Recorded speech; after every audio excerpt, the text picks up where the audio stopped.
corruption is not bad. Corruption is only bad if I'm not involved. Yes. But if I'm part of that corruption, I'll defend it.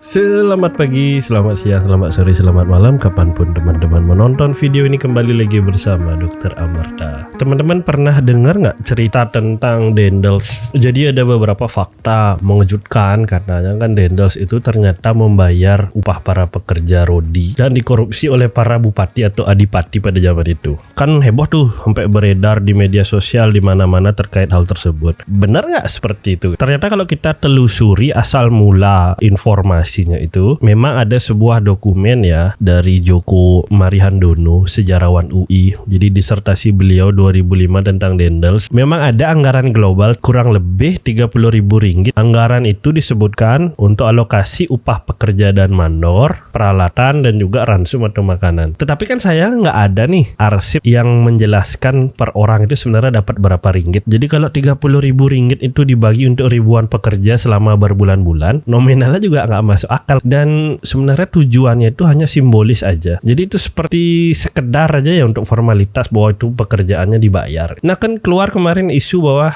nominal tersebut ternyata dikorupsi oleh para adipati, bupati pada saat itu ya. Ini nggak ada bukti resminya teman-teman. Bahkan ada beberapa sumber literasi ini mulai ngawur sekali. Saya lihat beberapa menyebutkan bahwa sumber itu berasal dari arwah yang dipanggil untuk menceritakan sejarah di tahun-tahun tersebut. Ya saya nggak ngerti ya kalau literasi atau metodologi di bidang ilmu kedokteran itu sudah nggak visible, udah nggak masuk akal sih. Tapi kan argumen-argumen ini selalu berkembang dan beredar luas di masyarakat sehingga kita mulai menormalisasi ternyata korupsi itu sudah mendarah daging. Itu yang salah, itu yang saya mau bahas hari ini. Jadi kan kesannya bahwa korupsi itu adalah bagian yang tidak terpisahkan dari roda kekuasaan di Indonesia. Yang terjadi apa? Korupsi itu hal yang tabu, hal yang kotor, terus kemudian sekarang lumrah, normal. Yang lebih parah lagi nominalnya. Teman-teman kan lihat tuh, 10 besar korupsi di Indonesia itu sudah nggak masuk akal, sudah triliunan, ratusan triliun, bahkan yang Pertamina kemarin sampai ribuan triliun. Itu hal yang sangat negatif. Karena berita korupsi itu juga sering sering keluar, hampir setiap hari kita dipertontonkan dengan kejeniusan pejabat-pejabat kita di negeri ini. Kita jadi nggak peduli, kita jadi apatis. Gampang sekali juga massa atau netizen itu teralihkan oleh isu-isu baru yang mungkin nggak terlalu penting. Memang benar kalau yang salah adalah sistemnya, maka orang-orang tersebut bisa disebut sebagai korban. Tetapi dalam konteks lebih luas, kita tidak boleh berhenti menyalahkan di individu. Artinya sudah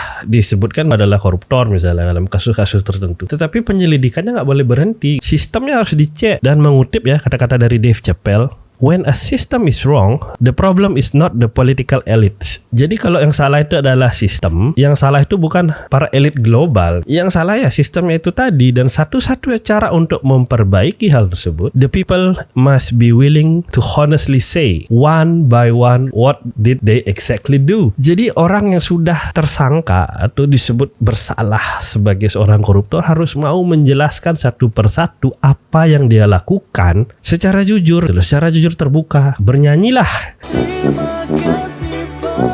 Tapi ya hal tersebut membutuhkan keberanian ya. Kejujuran itu aja membutuhkan sebuah nyali yang sangat besar teman-teman. Dan gak semua orang tercipta untuk hal tersebut. Beberapa solusi atau alternatif seperti menjatuhkan hukuman mati ataupun perampasan aset itu kan kemarin dipertanyakan maksudnya efektivitasnya, etikalnya. Berani gak hakimnya menjatuhkan hukuman mati? Seperti kasus Sambo kemarin kan, hakimnya yang menjatuhkan hukuman mati dicecar sama DPR. Kata Mahfud MD juga menjelaskan sebenarnya hukuman mati itu tidak menimbulkan efek jerah. Maksudnya kan orang udah mati nggak mungkin ngulang lagi gitu.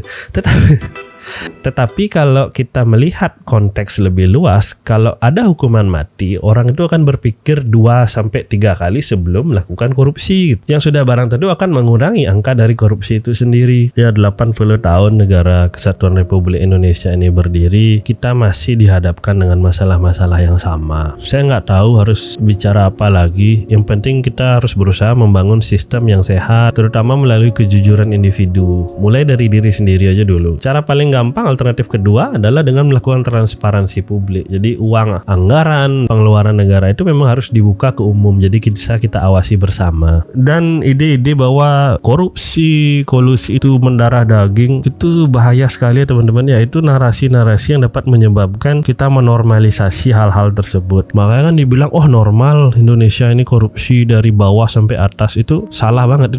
Itu udah pemikiran yang keliru. Kembali ke kasus Dendels tersebut ya, nggak bisa dipungkiri beban kerja yang sangat besar oleh para pekerja. Terus catatan sejarah untuk pembayaran upah itu ternyata nominalnya kecil. Lebih parahnya lagi ya memang nggak ada bukti sejarah bahwa nominal kecil tersebut sampai di para pekerja. Tapi saya yakin tidak semua seperti itu. Beberapa adipati, bupati pasti sudah berusaha melakukan yang terbaik untuk rakyatnya. Dan memang kita harus melihat kalau jajahan dari Belanda nggak semua sukses, nggak semua berhasil itu. Beberapa negara yang memang bekas jajahan Belanda pun akhirnya lebih terpuruk daripada Indonesia. Beda ya kalau persemakmuran yang memang dijajah oleh British atau Inggris dulu. Kan lihat contohnya mungkin seperti Australia, Singapura, mereka kan maju-maju sekarang. Kalau Belanda, it's a whole different story. Mungkin itu aja video dari saya kali ini. Semoga semua sehat selalu biar kita bisa ketemu di video berikutnya. Dadah.